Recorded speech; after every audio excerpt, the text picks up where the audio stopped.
keresahan. Dan keresahan itu munculnya bukan dari sini, tetapi dari hati. Disinilah letak seluruh rasa yang ada di dalam kehidupan kita. Rasa senang munculnya dari hati. Rasa sedih juga terletak.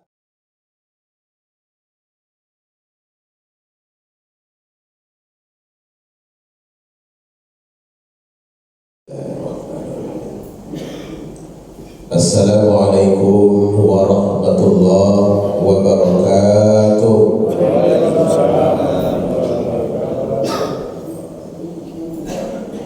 Alhamdulillahi rabbil alamin.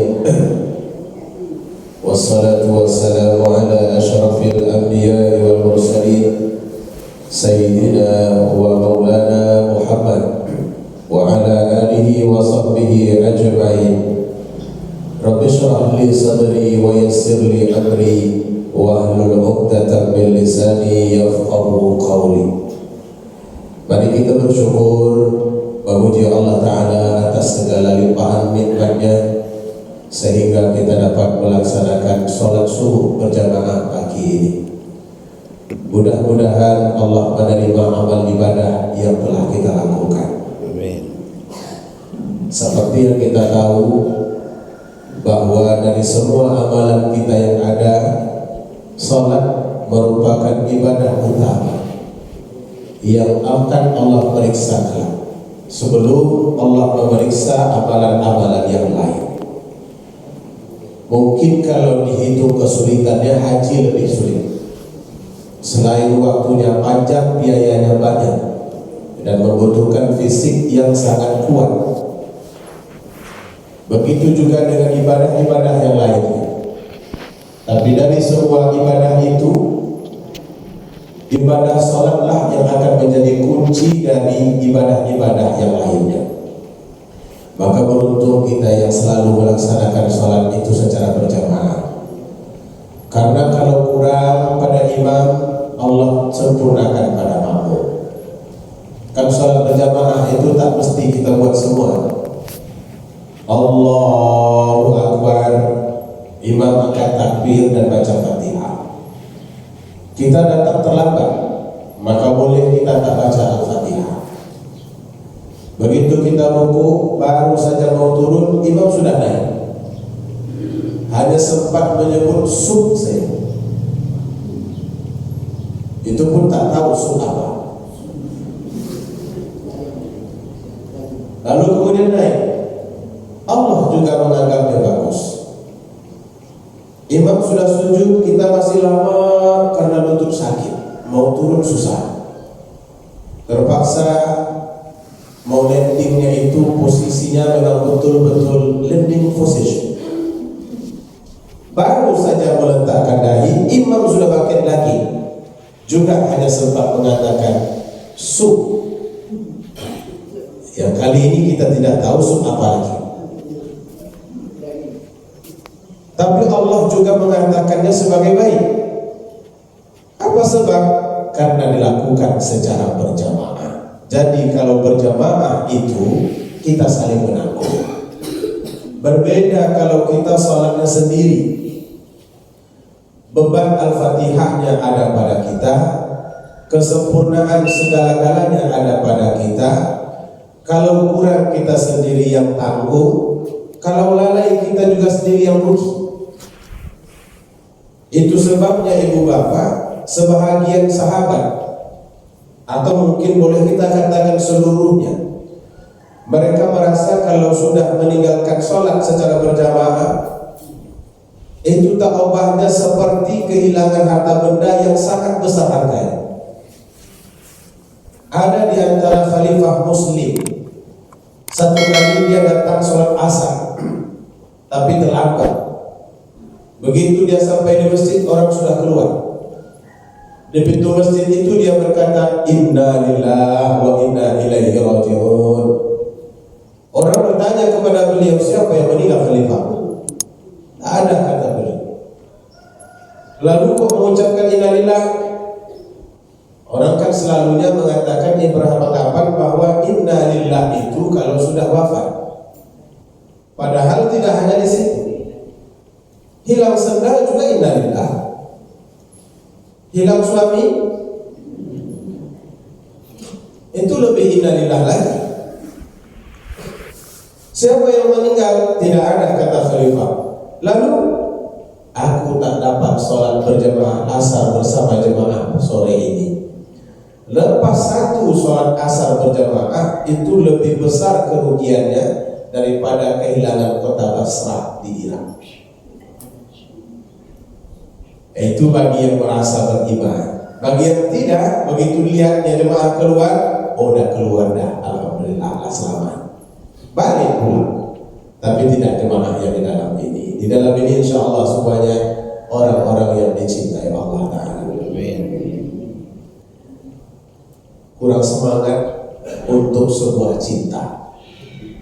Orang biasanya kalau sudah disebut dicintai, mencintai, oh semangatnya luar biasa.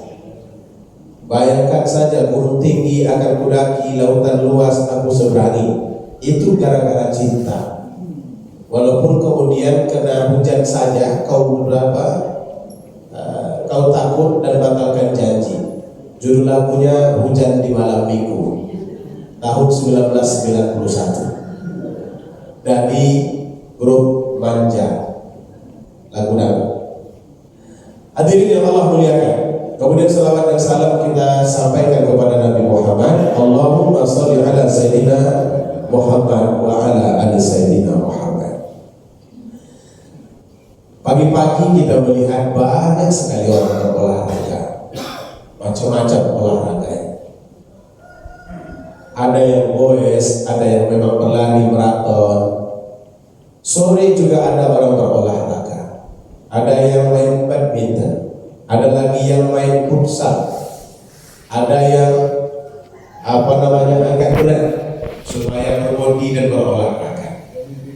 Satu, walaupun jurusannya berbeda, tapi maksudnya tetap sama. Mereka ingin sehat dan tidak mau sakit. Tapi ternyata ibu bapak, sakitnya badan itu tidak semuanya karena kurang olahraga. Banyak penyakit dalam hidup kita justru muncul itu bukan karena berkurangnya berolahraga, tapi karena jiwa yang resah, pemikiran yang banyak, hati yang galau. Katanya kalau hati kita sedang risau, tensi darah naik. Betul begitu? Kok kayaknya jawabannya agak samar-samar, gak jelas. Kalau hati kita risau, naik tensi darah. Kalau kadar gula, naik. Bisa juga kena risau? Bisa. Dan kadang-kadang kena makanan. Matoa itu katanya menyebabkan kadar gula naik. Saya ketika makan matoa bersama seorang guru pondok pesantren Al-Faruqi, dia sebetulnya kadar gulanya tinggi, tapi dia semangat makan matoa. Saya bilang dengan beliau, Ustaz, ini matoa membuat kadar gula kita naik kalau yang kita makan itu sedikit. Tapi kalau kita makan banyak, nggak naik kadar gula.